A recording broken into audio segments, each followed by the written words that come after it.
Hari ini, 55 tahun yang lalu, terjadi peristiwa yang tercatat dalam lembaran hitam sejarah Indonesia. Versi resminya begini. Pada malam hari 30 September 1965, pemberontak dari Partai Komunis Indonesia dan kroni-kroninya menculik 7 orang jenderal top angkatan darat dengan niatan menggulingkan Presiden Soekarno. Lewat upaya heroik para tentara dan rakyat Indonesia, para pemberontak berhasil diburu. Mayat ketujuh jenderal ditemukan. Pemberontakan sukses ditumpas dan negara kita memulai lembaran baru. Tentu ada banyak cerita lain yang tidak masuk buku sejarah. Mereka tidak bercerita tentang sengkarut politik perang dingin yang membuat posisi Soekarno terancam. Dan mereka jelas tidak bercerita bahwa para militer yang di-backing tentara dan Amerika Serikat kemudian meneror desa dan kota, memburu siapa saja yang dituding simpatisan PKI, dan menggencarkan kampanye pembantaian yang mencabut nyawa jutaan orang. Yang disajikan kepada rakyat Indonesia terang benderang. PKI sebagai setan, rakyat sebagai korban, dan tentara sebagai pahlawan. Itulah cerita hitam putih yang tertulis dalam buku sejarah kita dan diabadikan oleh film legendaris penumpasan pengkhianatan G30S PKI karya sutradara Arifin Senur.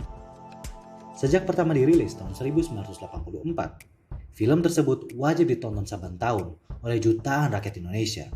Praktik yang baru berhenti pada masa reformasi, walau sesekali diulang lagi. Percaya tidak percaya, kalau kita mau menelaah kenapa pandangan kita soal 30 September 65 melulu sempit, cerita di balik pembuatan film tersebut bisa jadi permulaan yang baik.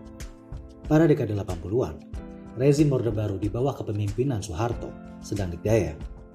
Pertumbuhan ekonomi pesat setelah boom minyak 70-an membuat Indonesia berada di posisi relatif sejahtera. Namun, seperti ditulis Buni Triana untuk majalah Historia, pada saat bersamaan, kekuasaan Soeharto mulai oleng.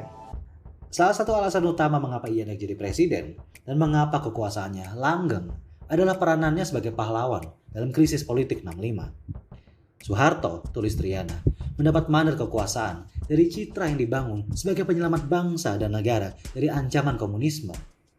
Namun, kini komunis sudah tidak ada. Dan yang ada adalah rakyat yang mulai muak pada presiden yang itu-itu saja. Hasil pemilu mudah ditebak, dan protes terhadap rezim Soeharto mulai merunjing. Termasuk kelompok oposisi petisi 50 yang terdiri dari pensiunan jenderal dan aktivis, serta kelompok Islam politik yang resah karena Soeharto berusaha memberangus pergerakan mereka. Singkat kata, Indonesia perlu diingatkan siapa musuh bersama yang waktu itu berhasil mereka taklukkan dengan kepemimpinan Soeharto dan tentaranya. Hantu komunis perlu dipanggil dari kubur. Kepada Tempo, sejarawan dan dirjen kebudayaan Hilmar Farid menyatakan bahwa film pengkhianatan G30S mencerminkan propaganda Orde Baru terkait peristiwa 30 September 65. Produksi film tersebut ditangani langsung oleh Pusat Produksi Film Negara atau PPFN, dan sejarawan andalan Orde Baru, Nugroho Noto Susanto, turun tangan sebagai salah satu penulis skenario. Film ini pun menelan ongkos produksi 800 juta rupiah, menjadikannya film termahal di Indonesia sepanjang dekade 80-an. Terang saja, apa yang tersaji dalam film tersebut tak mencerminkan kenyataan sejarah. Amoruso Katamsi, pemeran Soeharto dalam film tersebut, mengakui bahwa tak sedikit adegan yang berlebihan dan muatan politik dalam film tersebut. Adegan penyiksaan jenderal serta peristiwa perusakan kitab suci Al-Quran oleh PKI kemudian terbukti salah atau tidak berdasar. Catatan kaki menarik, pada tahun 1990, 6 tahun setelah film tersebut rilis, Katamsi diangkat Soeharto sebagai direktur PPFN. Propaganda halus bahkan disisipkan dalam bahasa visual. Menurut kritikus film Firman Imaduddin, para jenderal digambarkan dekat dengan fantasi militer sebagai kepala keluarga Orde Baru yang tegas dan berwibawa. Mereka tinggal di rumah yang asri dengan perabotan apik dan keluarga yang sejahtera. Kontras dengan adegan rapat konspirasi PKI yang dipenuhi asap rokok dan sosok-sosok berwajah garang. Konon, sang sutradara dan penulis skenario Arifin Senur kerap mempersoalkan film garapannya sendiri. Jajang Senur, istrinya, mengaku Arifin tidak menduga film ini akan dijadikan alat propaganda, sebab ia ingin membuat film pendidikan dan renungan tanpa menawarkan kebencian.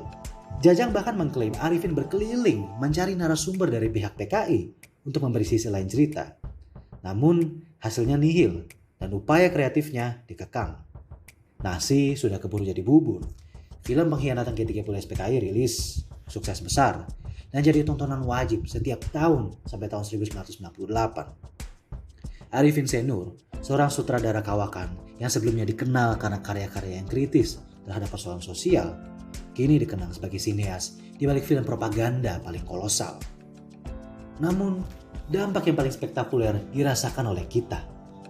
Seperti diutarakan akademisi Budi Irawanto, film tersebut berhasil menanamkan kebencian terhadap PKI dan Gerwani ke dalam benak satu generasi.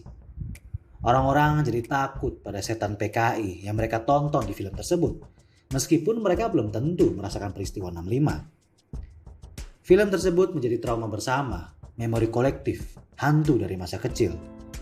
Segala upaya untuk merehabilitasi korban pembantaian 6566 atau sekedar menyajikan pandangan sejarah yang lebih berimbang, sama saja mengorek-ngorek trauma lama yang ditorehkan oleh film tersebut. Kita bukannya diam di tempat. Tak sedikit pihak yang gigih dan berani membicarakan apa yang sungguh-sungguh terjadi pada 65 dan memberikan sudut pandang lain terhadap peristiwa traumatis tersebut. Generasi baru anak muda pun mampu mengolah informasi tersebut dengan lebih kritis, sebab mereka tidak dikekang baik oleh trauma pembantaian 65, kenangan buruk menonton film pengkhianatan G30S, atau bayang-bayang represi Orde Baru. Langkah ini tentu tidak mudah. PKI masih jadi hantu yang dibangkitkan dari kubur secara musiman. Pada 2017, Panglima TNI Gatot Nurmantio mengeluarkan instruksi agar bawahannya rame-rame menonton film pengkhianatan G30S PKI, serta menyerukan agar stasiun TV menayangkan kembali film tersebut. SCTV dan TV One nuruti himbauannya. Bahkan pada acara nobar film tersebut di Bogor, Presiden Joko Widodo hadir dan duduk di kursi terdepan bersama Gatot. Tahun ini, Persaudaraan Alumni 212 atau PA 212 berencana menggelar acara nobar film G30S PKI secara serentak pada 30 September 2020 di berbagai musola dan masjid.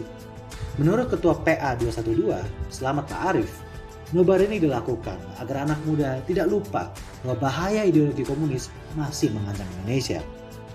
Bila dulu film tersebut ditonton setiap tahun, kini nampaknya film tersebut diperdebatkan setiap tahun. 1965 masih jadi hutang sejarah yang tak kunjung tuntas.